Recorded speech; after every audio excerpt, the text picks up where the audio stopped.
Well, you all get rave reviews every time I'm here. I started coming here in 1974, and Harry and I were talking earlier today. We've been here for a while, and hopefully we're all going to be here for a while longer. But I love the opportunity to be here anytime. In some small way, perhaps I can give back just a little bit of what I have received in terms of the gifts from this church and the consciousness of this congregation. So I love to do this. I totally enjoy it. I'm here to have fun, even if the topic is Jesus broke my arm. But first of all, happy St. Patrick's Day. This is it. Being a little Irish, Scotch-Irish myself, I have a combination of Scotch-Irish and Cherokee. I didn't have a chance at drinking alcohol very well. But that's a whole different story for a whole different time. And I'm just glad to be here, and I'm glad you all are here. This morning, I'm going to suggest something that may sound really strange from a minister. Those of you who know me realize I say strange things quite often, so you won't be shocked. But for the rest of you, I'm going to suggest and encourage that you examine and even question your own faith. Now, most ministers won't ask you to do that because they just want you to believe what they do ordinarily. So this is kind of a strange question coming from a minister. And I'm going to ask you to examine and question your own faith, not just today, and not just between now and next Sunday, but I'm actually going to suggest and encourage that you never cease questioning and examining either your understanding of God or your relationship with God or your purpose or those activities that give your life meaning. I know Harry hadn't quit asking. And if it's good enough for Harry, it's good enough for me. Have mercy.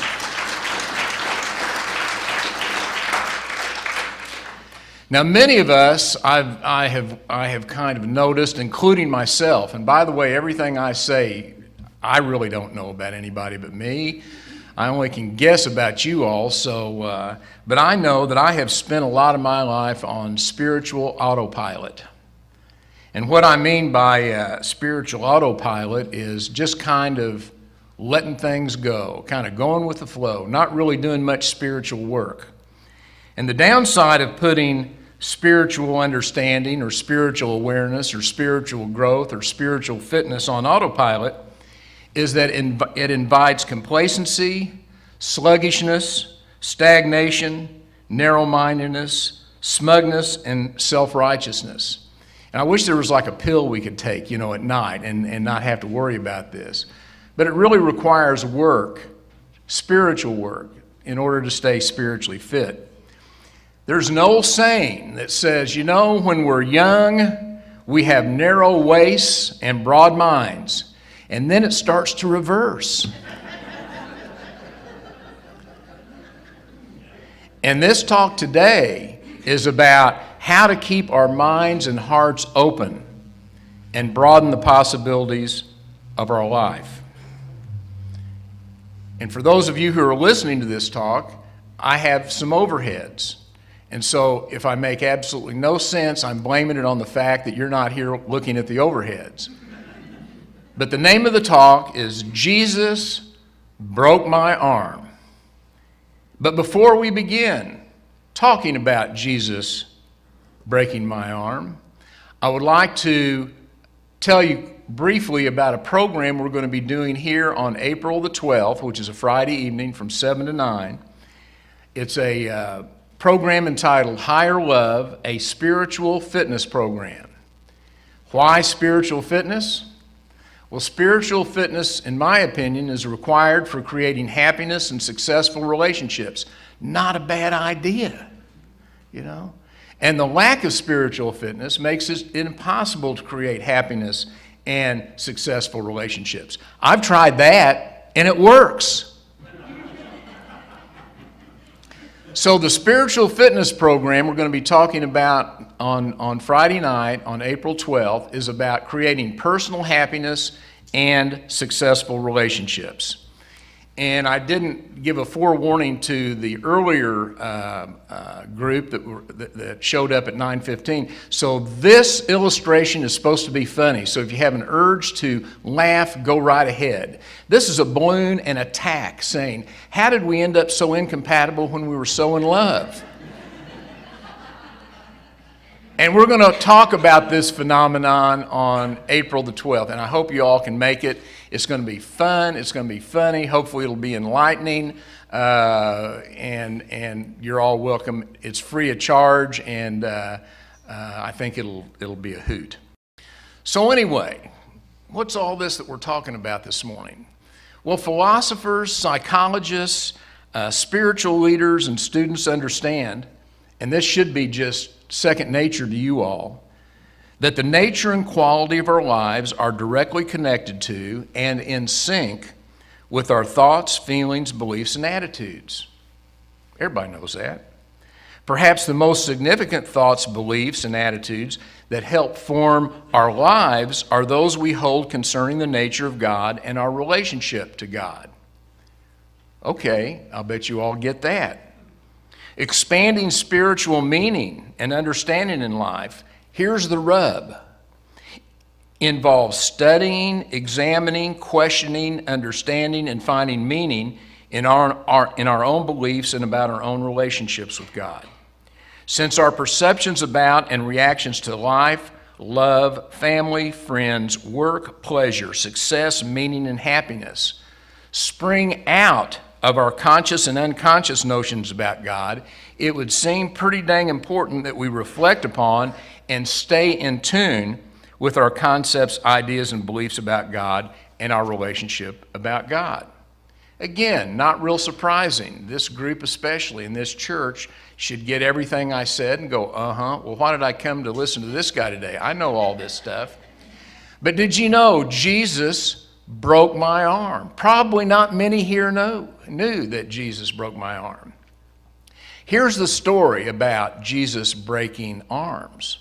A really close friend of mine, like many of us, had the great opportunity when he was a small boy to spend lots of time with his grandmother.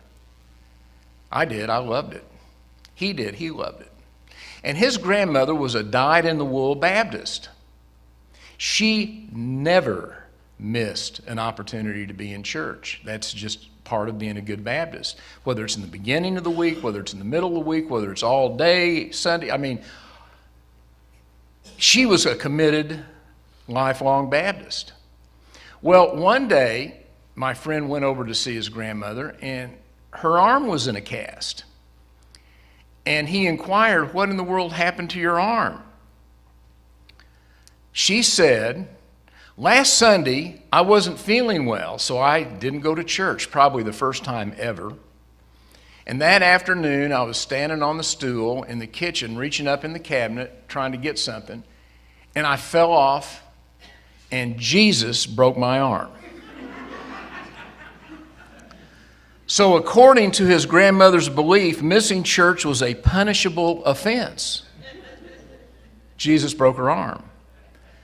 Now, what's important for me is, before I make a lot of fun about his grandmother's beliefs, it's a good idea to examine my own understanding and my own relationship with the God of my own understanding. And I would bet, that most people who do believe in God have been significantly influenced in their beliefs by a myriad of sources. Parents, other family members, ministers, priests, rabbis, by church study groups, by whatever they have read, and in large part, what they have been told. Now, the problem with basing your own beliefs about God upon someone else's opinions about God is that those beliefs may be incorrect and often are. And if you've been living your life based upon a misinformed understanding and belief in God, you may have a problem, and probably do. It's not only our right, but I believe it's our obligation to seek our own answers and not blindly follow other people's opinions, experiences, or beliefs. Other people's opinions and experiences and beliefs can be quite helpful, but our own beliefs and our own lives need to be synchronized to our own internal rhythm of our own experiences and the understanding and awareness we achieve through our own spiritual work. There are several of you all in here that remember Dobie Gillis. A lot of you don't. It was back in the 50s, I believe. But Maynard G. Krebs, every time they mentioned work, would go, "Work?" Did not like work. And this spiritual work is spiritual work. I'm sure if he was here, he would be going, "Work?" and probably not participate in it. But here's the key, and I'm going to use this word key probably 3 or 4 times, so this isn't the key, but this is the key. A key is about seeking first the kingdom in you and not the kingdom according to someone else's opinions and beliefs. The importance of questioning your own faith, questioning it, bringing it into question, examining it, mulling it over, is made clear by this quote by Tennyson. "There lives more faith in honest doubt than in half the creeds. Honest doubt implies an inquisitive search for the truth."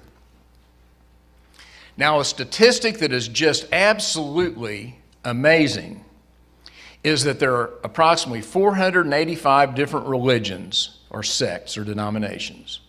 And all 485 say the other 484 are wrong. And I'm not up here to take sides. I'm not smart enough to know who's right or wrong. But here's the problem with an uninquiring mind, okay? Here's the problem with putting my spiritual understanding and my spiritual fitness on hold or in autopilot. An uninquiring mind is a mind that needs no additional input. No problem here, got all the info I need.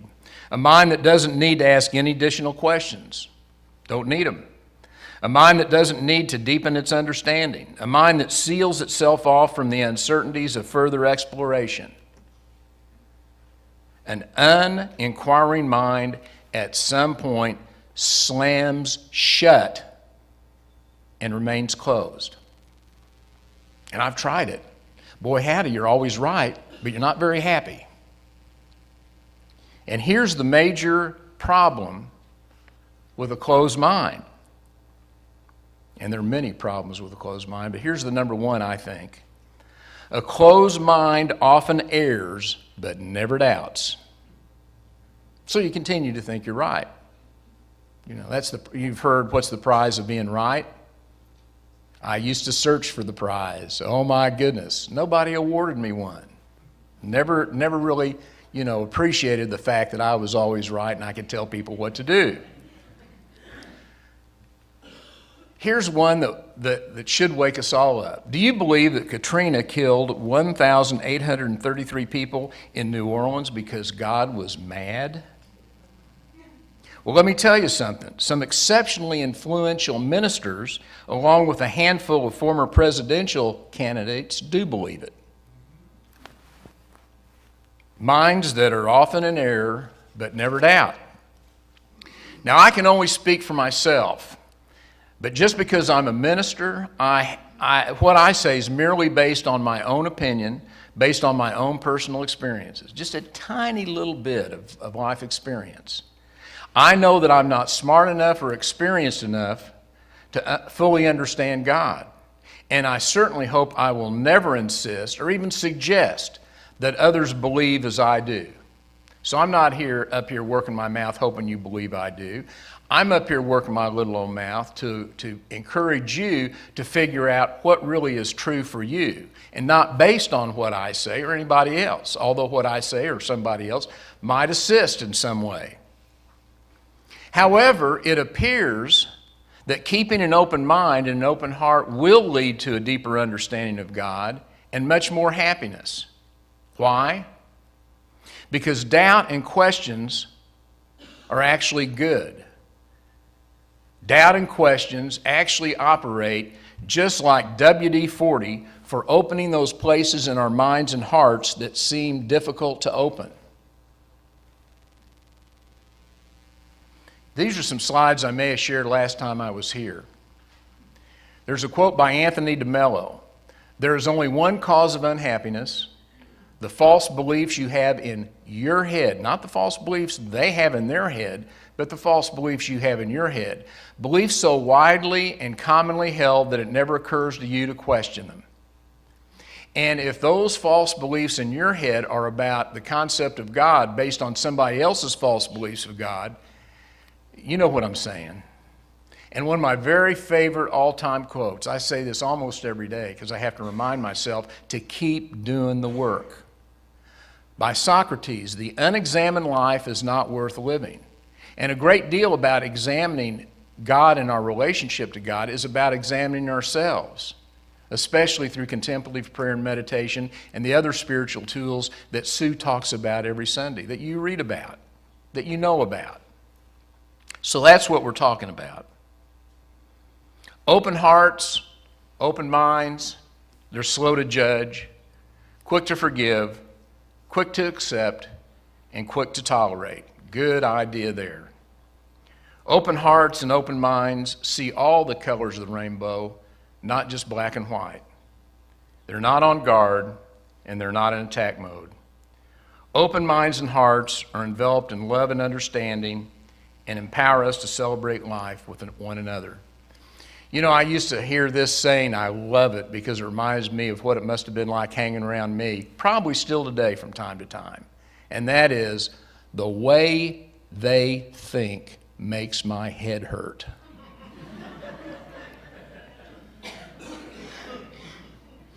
And I've tried it both ways. I love Schultz in Hogan's Heroes. I know nothing. I know nothing. I have a real good friend that's one of his favorite sayings. I know nothing. And that's not a bad place to start. I know nothing. But I'm sure looking. I'm sure interested in finding something. But in the meantime, if you practice these spiritual disciplines, you're going to be happy during your search. What a concept. This isn't like a contest where we're going to get a blue ribbon when we find the truth. And I like this idea. There are three kinds of truth. There's my truth, there's your truth, and then there's the truth. But it's important for me to understand that I'm responsible for what's going on in my life. And I know at one point in my life, I had to really examine why I thought the way I did about a lot of stuff, including important stuff like God. So, did Jesus break my friend's grandmother's arm? Well, what I believe is metaphorically, Jesus and Buddha and Krishna and others actually broke open what I call a spiritual piñata, giving us all the opportunity to forge our own spiritual path and find our own spiritual truths.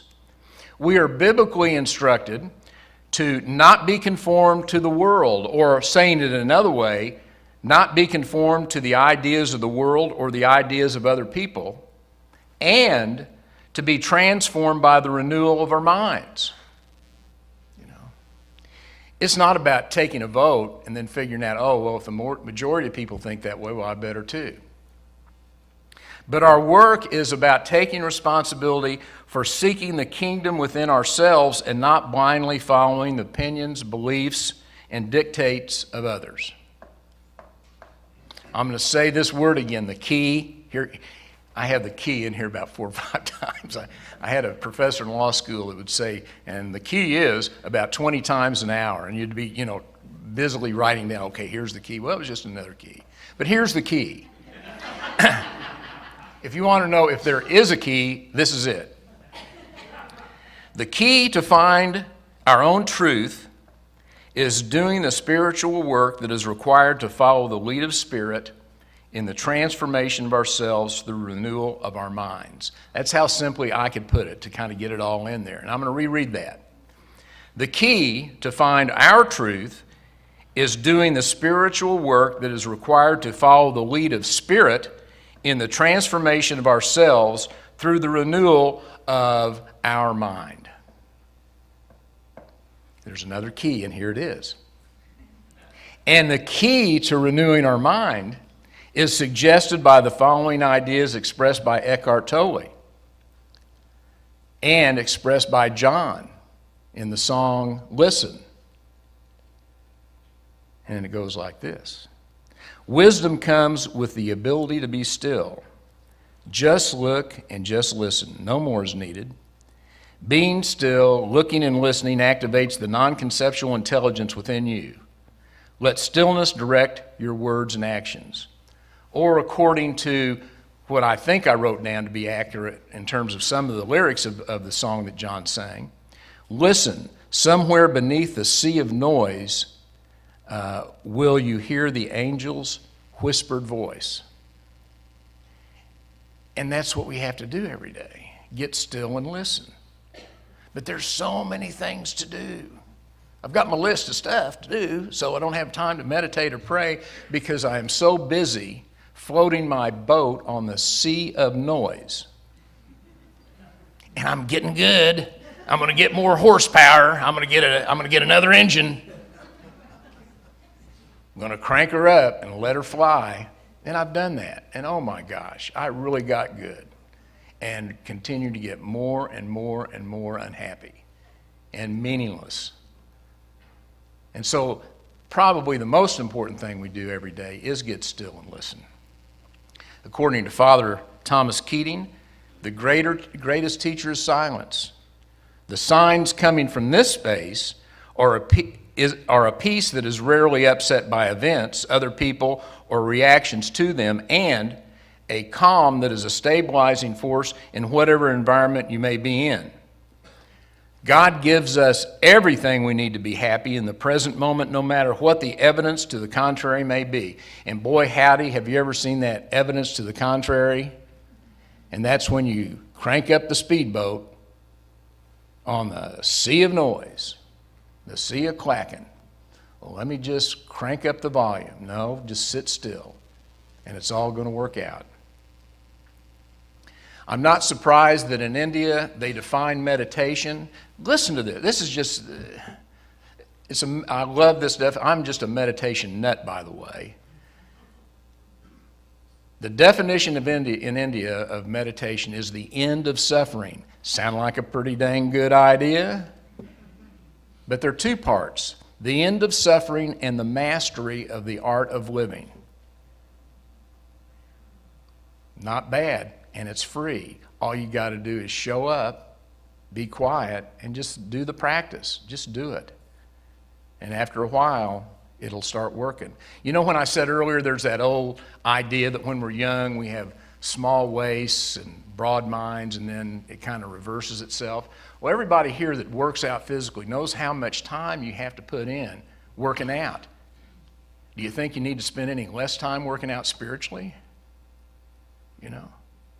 I mean, those narrow waists are pretty dang good, but if you're real unhappy because your mind is closed, it might be good to go ahead and start spending a little more time with that meditation every day and those other tools that we all know about. Now, I want to draw your attention. I'm going to flip through some slides fairly quickly, and I'm not going to spend time talking about that. But I want you to look at this. This was in my first book I wrote called Recovering from Divorce and the Horse You Rode In On. And the idea was that relationships crash and burn not because of what happens after you meet that person, but it has to do with what happened before you met them. And part of examining your life is to figure out what is really true for you and quit rising to the bait of something that doesn't work for you. But anyway, we'll talk more about that on April 12th. But look at this illustration, because to me it really says a lot. I think this illustration reflects why many of us grew up believing that God was angry, irritable, dangerous, judgmental, disapproving, hypercritical, and out to get us. And the problem with a view that God is involved in those things is that it leads to a life that is full of unhappiness and suffering, full of angry, irritable, dangerous, judgmental, disapproving, and hypercritical life experiences and tragic relationships. Because my experience is if you really dig deep, and one of the fun things I enjoyed doing, I think I did this last time I talked here, was examine the issue of what you really think you deserve and what you really think what ought to really happen to you.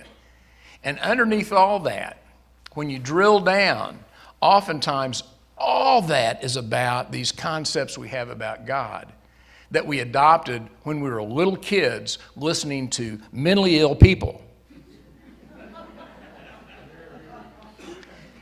Not that they were intentionally doing things that injure. There's even a 12-step group called Fundamentalist Anonymous that helps people who are damaged by fundamentalist religion. And again, I'm not choosing sides or anything else. I'm just saying it's good to explore what in me needs to change. Bob Presley, a guy who was out here when I first met Harry, who had started in Unity before I got out here, he had this concept about life. He said, Billy, as soon as you realize you're the only person on planet Earth that needs to change, you're going to be well on your way to having a much happier life. He just didn't understand. So, what's all this mean?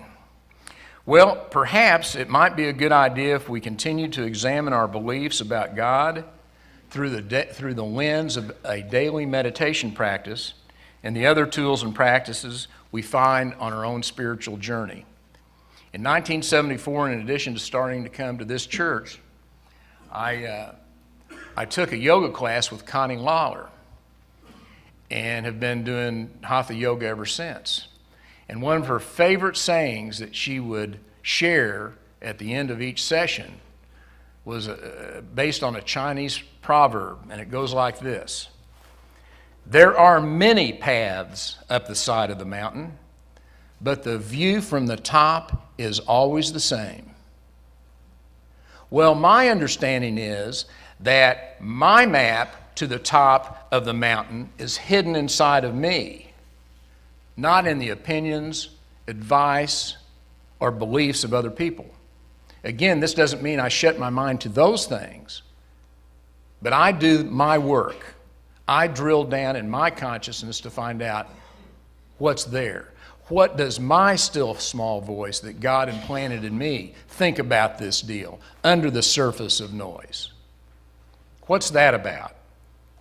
So here's my hope and prayer for all of us. May we all find the view from the top. And while we're searching, may we enjoy the trip on our own mountain path. Let us pray.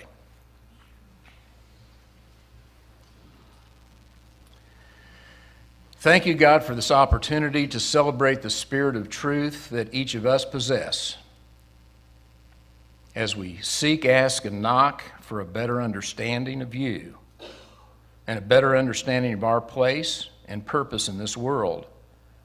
We ask that our minds and hearts remain open so that we may follow your gentle guidance. Give us this day our daily bread, not only the physical substance of life, but the daily bread of inquisitiveness and passion for spiritual transformation. We humbly ask for the knowledge of your will and the power to carry it out, knowing that with that power we will experience a renewal of our minds and a transformation of our lives. And may we be reminded to take time each day to become quiet and listen to the guidance of your still small voice in ourselves. For thine is the kingdom and the power and the glory forever. Amen. And in fond memory of Roy and Dale, until we meet again, happy trails.